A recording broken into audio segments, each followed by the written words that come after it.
Assalamualaikum warahmatullahi wabarakatuh. Selamat berjumpa lagi dengan saya Apriliana Fitri Anggraini, calon guru penggerak angkatan 5 dari Kabupaten Jombang. Di sini saya akan membagikan koneksi antar materi pada modul 1.4.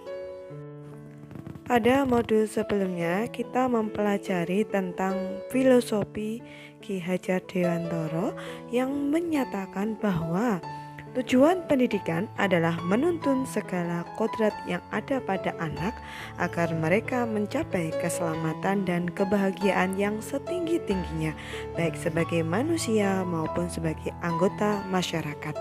Selain itu, Ki Hajar Dewantara juga menegaskan bahwa dalam pendidikan hendaknya sesuai dengan kodrat alam dan kodrat zamannya, sehingga pendidikan itu tidak bersifat statis tetapi dinamis, sehingga menciptakan yang namanya merdeka belajar.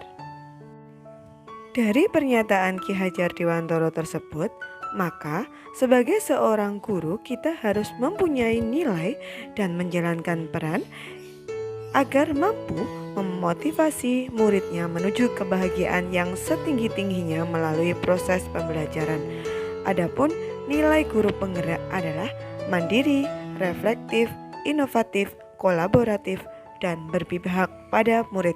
Sedangkan untuk peran guru penggerak adalah menjadi pemimpin pembelajaran, menjadi coach bagi guru lain, mendorong kolaborasi, mewujudkan kepemimpinan murid, dan juga menggerakkan komunitas praktisi. Dalam mewujudkan suatu perubahan, diperlukan visi dan langkah-langkah yang tepat dalam mencapainya. Visi dapat terwujud jika terdapat kerjasama dengan semua warga sekolah. Oleh karena itu, dalam mewujudkan visi diperlukan langkah konkret dengan menggunakan metode apresiatif inquiry dengan tahapan bagja. Adapun tahapan bagja meliputi 1. Buat pertanyaan, 2. Ambil pelajaran, 3. Gali mimpi, 4. Jabarkan rencana, dan kelima, atur eksekusi.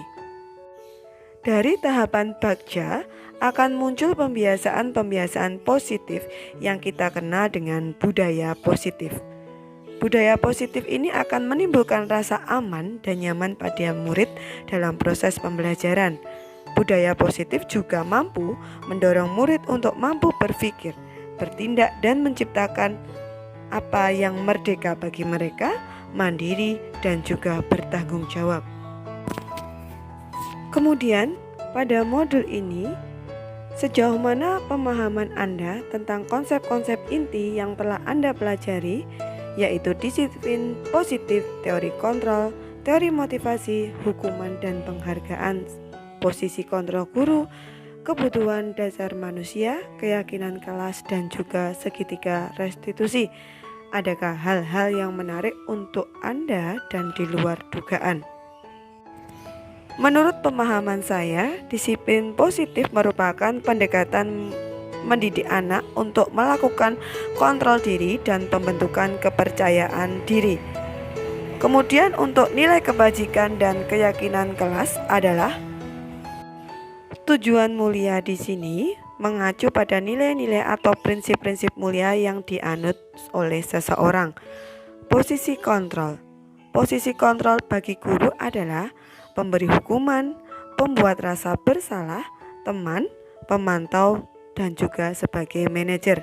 Sedangkan kebutuhan dasar manusia ada beberapa, yaitu bertahan hidup, kasih sayang dan rasa diterima, penguasaan, kebebasan, dan juga kesenangan. Dan yang terakhir mengenai segitiga restitusi, di mana dalam bagian ini kita sebagai guru harus menstabilkan identitas, validasi tindakan yang salah, serta menanyakan keyakinan.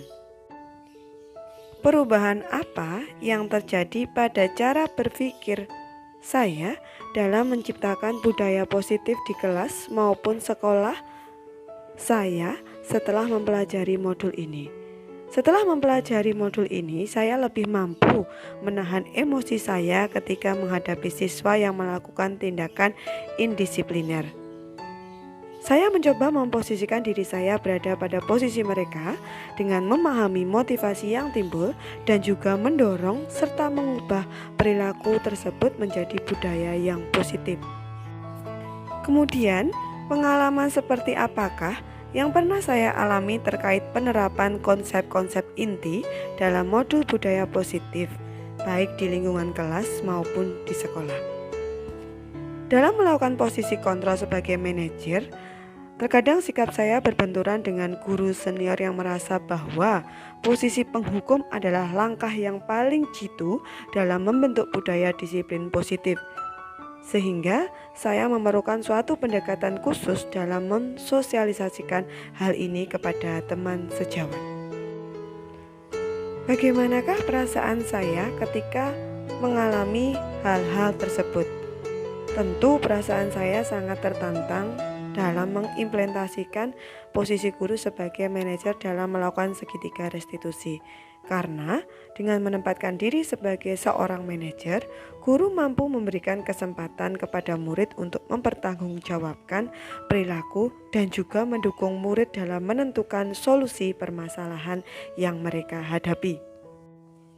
Menurut saya, terkait pengalaman dalam penerapan konsep-konsep tersebut adalah hal baik yang sudah ada di lingkungan kelas dan sekolah. Saya adalah mengenai disiplin positif, nilai-nilai kebajikan, serta keyakinan kelas yang dibangun bersama dengan berpihak pada murid. Adapun yang perlu diperbaiki adalah posisi kontrol seorang guru yang selama ini cenderung sebagai penghukum dan juga pembuat rasa bersalah menuju kepada posisi kontrol sebagai seorang manajer. Sebelum mempelajari modul ini, ketika berinteraksi dengan murid berdasarkan 5 posisi kontrol, posisi manakah yang paling sering saya pakai dan bagaimana perasaan saya? Sebelumnya, saya sering menggunakan posisi kontrol sebagai teman dan juga pemantau.